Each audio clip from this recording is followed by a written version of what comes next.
Boy, l'action. Wow. On va me poser des questions précises. Hein? Ouais, bien sûr.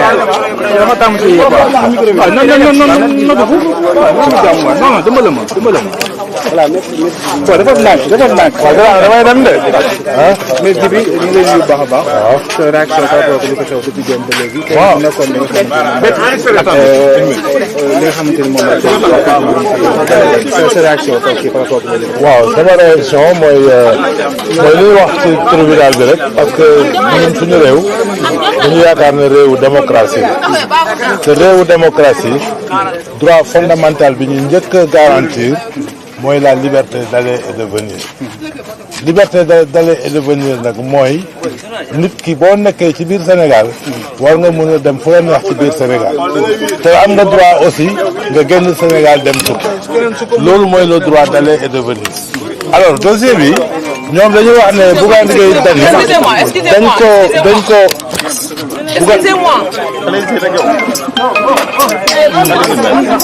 dañu wax ne Bougane Gueye Dany dañ ko arrêté parce que président de la République mu ngi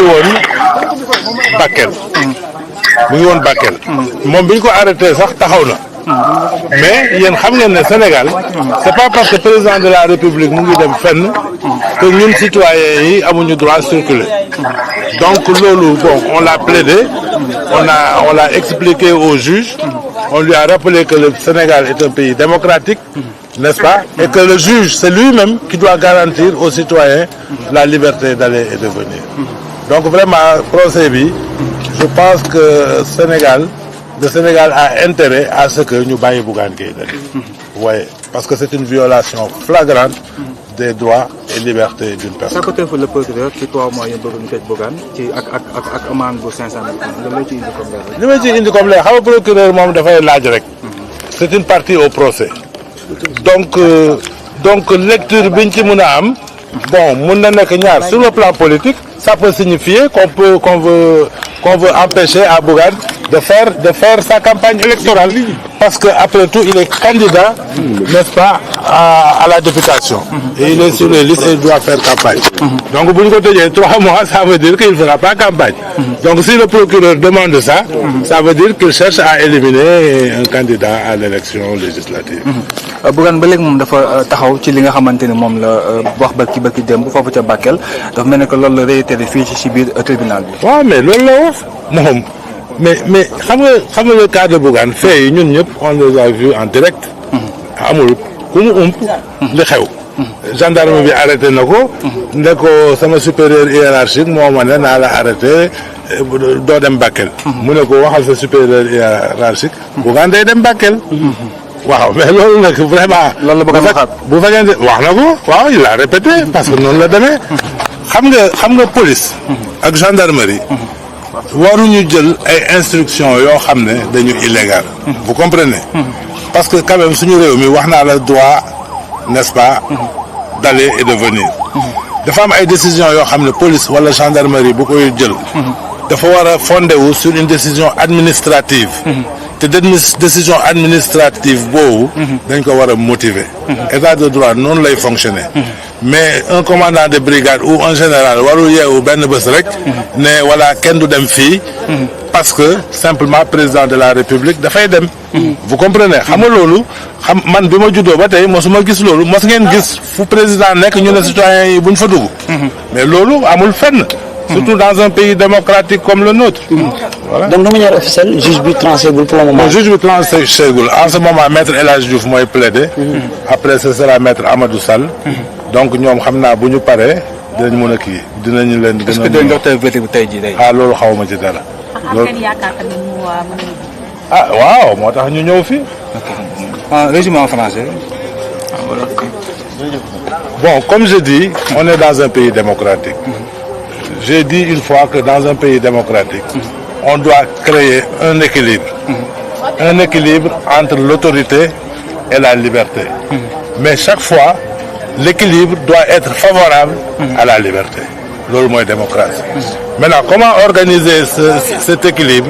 Il faudrait que les décisions que la police prend, n'est-ce pas, soient sous-tendues par une décision administrative motivée. Parce que s'il y a des problèmes de sécurité quelque part, il appartient au préfet de prendre une mesure, un arrêté, et de dire que de telle date à telle date, il est interdit de fréquenter telle zone pour des raisons de sécurité. Et cette décision, elle doit être publiée pour qu'elle puisse être opposable aux citoyens sénégalais. Mais si cette décision n'existe pas, on ne peut pas prendre des instructions, les donner à des policiers ou à des gendarmes qui se mettent sur la route, qui, en dehors de tout contrôle routier, effectivement, le gendarme, quand il te contrôle pour des raisons, quand il contrôle ton permis de conduire, n'est-ce pas, tes pièces, il a le droit de t'arrêter pour ce contrôle-là. Et si tu ne t'arrêtes pas, tu commets le délit de refus d'obtempérer. Mais ce n'est pas le cas en l'espèce. Bougane n'était pas arrêté, n'est-ce pas, pour un contrôle routier. Et d'ailleurs, même, il s'est arrêté. Il s'est arrêté. Le problème, c'est que après s'être arrêté et qu'on lui a notifié le motif pour lequel on l'a arrêté, n'est-ce pas, il a dit que je vais me rendre à Bakel. Parce qu'on est dans un pays démocratique. Il a dit la même chose. Il a dit la même chose. On a...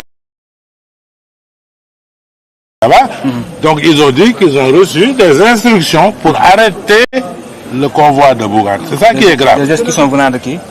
Des instructions venant de leur supérieur hiérarchique. On leur a demandé, mais est-ce que les autres véhicules passaient? Mais les autres véhicules passaient. Donc si c'était une mesure qui concernait, n'est-ce pas, l'ordre public et les bonnes mœurs, on aurait dû arrêter tout le monde. Moi, on ne peut pas arrêter le véhicule de Bougane et laisser les Ndiaga et les autres cars rapides passer.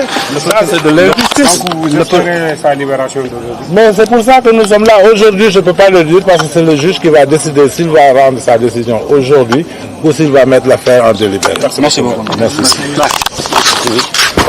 moom moo doon ñëw di prononcé wu